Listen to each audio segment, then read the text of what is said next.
Millionaires of Reddit, how did you become so wealthy? Always saved up a lot of money, 40% of my pay, and continually put it into stocks. Investment returns have outdone my savings for quite a while. How do you know which stocks to invest in? I've invested since I was 18.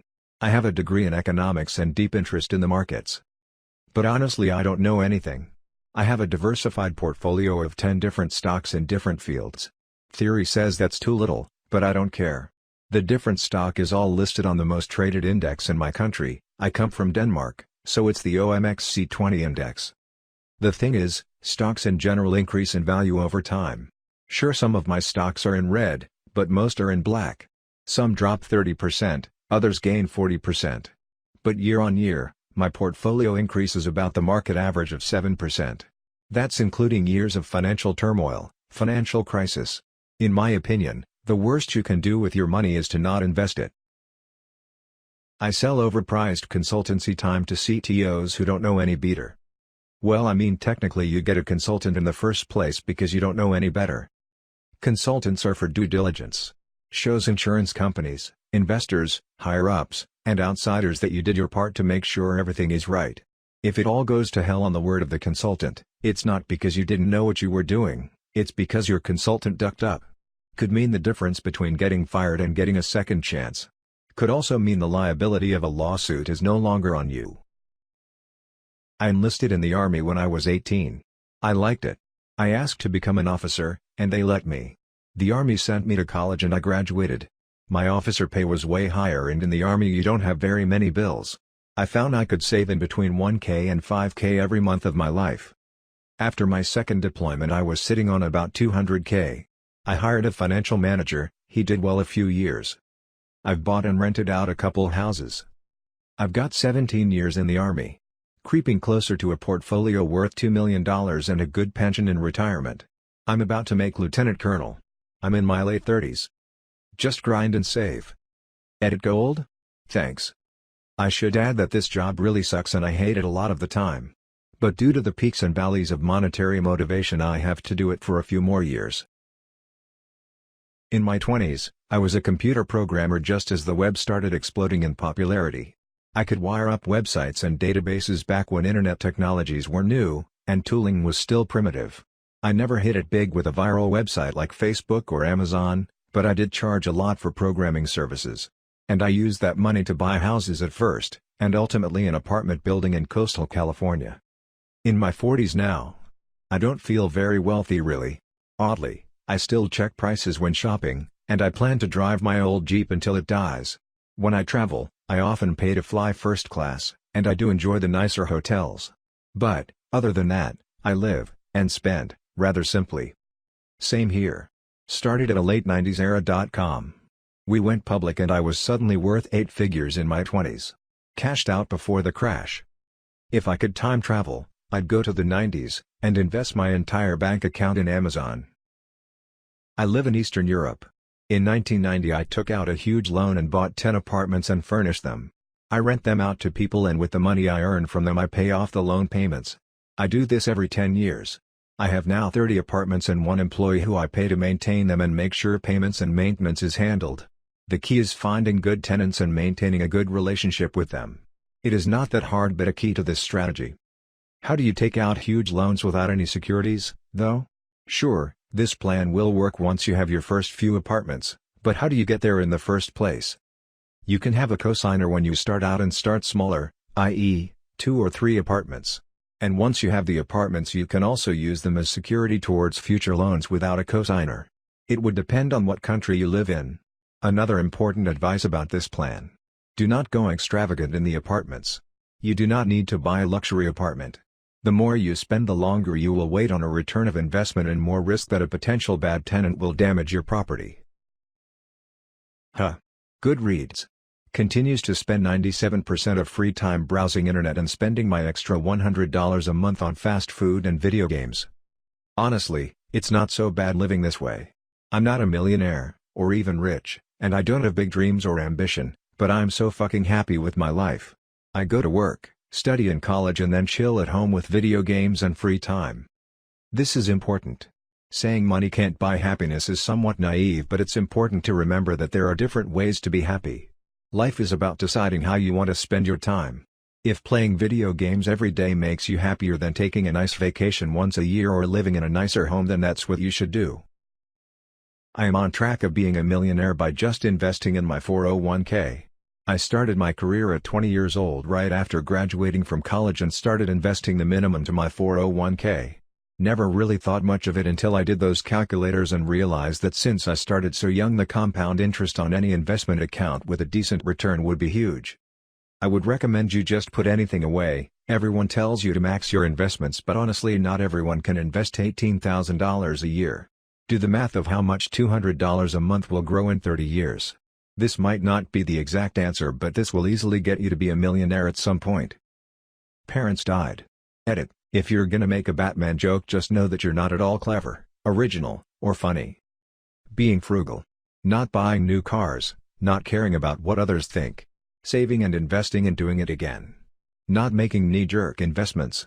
Letting them ride long-term and not freaking out at every market correction. For me it was a slow game, but fun to watch it take off. The stock market is a tool for transferring wealth from the impatient to the patient.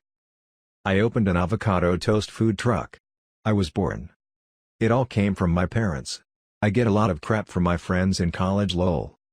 My parents on the other hand went from living in lower middle class India, born in late 50s, so basically studying hard and family bonds were what kept them going, came to California for masters and PhD, and worked for massive tech companies for about 30 years. My dad went up to executive director or something. They invested a lot of money and bought houses in India and rented them out. The house they bought here in California went from $1.1 million to about $3.5 million. Not there yet, but getting there. STEM degree for both wife and I. I bag my lunch and drink from water fountain. I eat out with coworkers maybe once a month. Fill up my trusty clean canteen bottle daily with the free ice from cafeteria and water from the water fountain. In my lower 30s right now. Have a $500,000 house, bought 2 years ago, about 40% paid off. Hope to pay it off completely well before I turn 40. Currently about $350,000 in bank between liquid and stocks. Currently driving a 9-year-old Scion. Wife has a 13-year-old Camry. Daughter's toys are from the thrift store. Haven't had cable TV ever. Love Costco and Walmart. Love looking at deal sites. That doesn't mean we do not enjoy life. We've been backpacking in Europe. Have visited Dubai, Bahamas, Bermuda, Puerto Rico, Vegas numerous times. Canada numerous times, going to Cali in less than a month. My philosophy is this: you get rich by acting poor in things that really don't please your heart. We like traveling. So we do that. I like photography. So I have a DSLR. Wife likes nail polish. So she has like a big box full of them. I don't care much about food. So I bag it and we rarely eat out. Same with our cars. Live simply. Invest and spend wisely. Love unconditionally. What if I love food, cars and traveling? Got a degree in finance, became a financial advisor, worked my butt off. Edit: I should also add, being frugal with money. If you are under the age of 35 and are gainfully employed, it is entirely possible to become a millionaire at some point in life. Take 10%, or more, of your pay, put it in your 401k and invest in S&P 500 ETF. Don't carry bad debt, and keep 3 to 6 months of expenses as an emergency fund. Lastly, think of spending money in terms of hours worked. If something costs $10, think about how long it would take you to earn that $10 after tax. Is it worth it for you to work that time for that purchase? Well, last year my fiancé's grandparents won a stupid amount of money in the lotto, double-digit millions. They were generous enough to share with the family. I grew up below the poverty line, so my life is nuts RN. Edit: I'm a girl, for one. 2, I am in fact choosing to do stuff with my life, as I'm not an idle person mooching off of a very lucky break. His money is placed in a trust and we have many financial advisors, and we are not cleared to buy anything without approval, and what we don't use is invested by the bank who runs the trust. I don't really care for advice since I'm just reaping the rewards. So far, we bought my fiancé's childhood home his father built, which is in one of the most sought after neighborhoods in my city, and we're loving the security we have as homeowners. We took an amazing trip in June, where he proposed right on the banks of the River Ness in Inverness, Scotland. It was pretty magical, guys. And no, my ring is not exorbitant. Having the money hasn't changed us as a couple, as we spent a year and a half living in a bachelor suite the size of a one-car garage and still love each other. So, at this point it's a done deal, we're together for good, and are getting married next. Also, I signed a cohabitation agreement, but we agreed that I'm not signing a prenup, and my name will be added to the title of the house after marriage, and the cohabitation agreement nullifies, making everything but the trust, mine, so if in the highly unlikely case of divorce, I can go after him for half of everything but the trust, as it is owned by his grandparents, but he is beneficiary. Pretty nutty stuff, and I'm genuinely surprised they didn't force me into a prenup. Self-made. Cracked the first $1 million just after 33 sometime. Then the next few came quickly. The best advice is to build capital early. I scrimped and saved and had my first car till I was 30 and it totally shat itself. Didn't waste money on holidays or any expenditure that wasn't 100% necessary. Holidays consisted just of time of work and going to beach or doing fun-free things. So once I had a little nest egg $10,000, I got a house, and every time I had a spare $50 put it against the mortgage.